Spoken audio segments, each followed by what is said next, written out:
So I want to tell everybody a little bit about this old gun. This is a Marlin 1893 that was actually made and shipped, I believe, in either 1896 or 97. I looked it up. I don't remember the exact date. But this gun belonged to my great-grandfather. Gave it to my grandfather, who gave it to my dad, who gave it to me. So for one, it's really rare to have a gun like this that's been in the family since it was bought. It's really awesome. However, there's some peculiar things about this gun. Let me show you, like right here. Can you see where that's cut off right there? Let me show you what the other side looks like. That's a nail. So obviously there was a pin in here and that fell out at some point. The family legend says it was during combat for the U.S. Army. However, that legend falls apart because the Spanish-American War ended before this gun was created. So I'm not really sure where it came from, but you can see where it was cut off on this side. The bigger thing about this gun is I've been looking at this gun ever since I was a boy. And my dad said it wouldn't shoot because up inside the chamber there was about half of a cartridge, so the brass was right about here somewhere, was ripped off. And Dad never wanted to shoot it, never wanted to do anything with it. But Dad's gone and this gun is mine now. And as much as I like just the sentimental part of it, what I really want is a gun I can shoot, because a gun that you don't shoot isn't really worth much. So I took it to a gunsmith. I had him inspect it. He got that piece of the cartridge out of there, and I bought the lowest pressure, lowest recoil 30-30 I can find. This is Remington managed recoil. It's only 125 grain. This stuff's only supposed to shoot about 1,000 foot per second. So it's like barely more than a 22.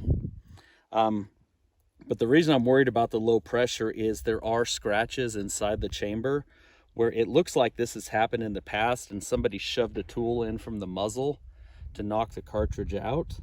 And so I just really want to be careful with that. So we are going to make a video of the first time this gun has been fired in probably 60 years.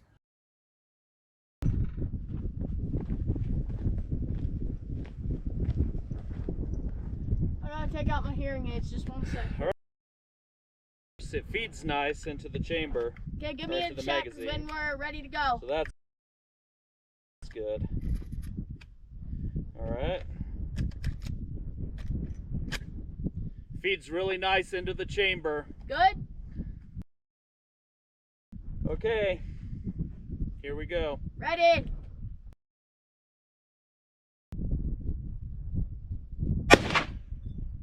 Oh my gosh!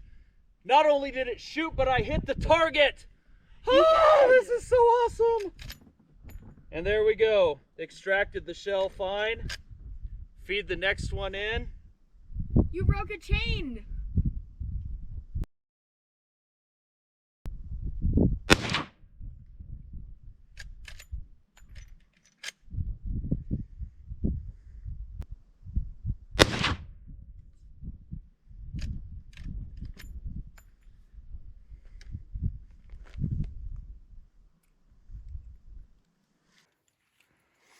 Okay, so here's a few things I'm noticing from the brass. I don't know if you can tell that primer is sitting up there proud of the back of the case. What that tells me is that we might have a headspace issue, or we have a combination of low pressure and headspace issue, because I've seen this on low pressure rounds through my wife's rifle, that sometimes the primer will want to set back a little bit like that.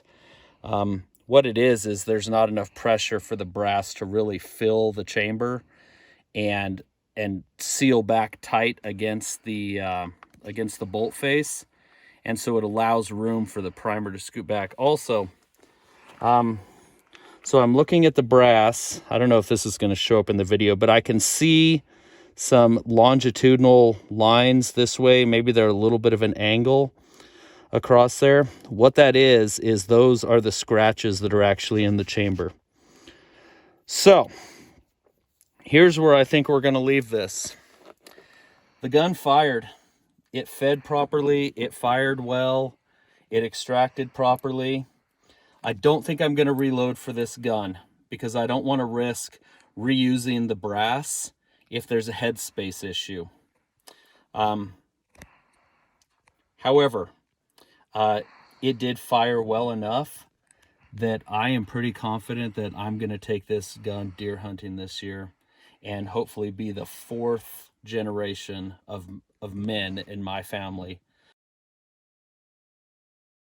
to harvest a deer, bring home the meat with that gun. See y'all later.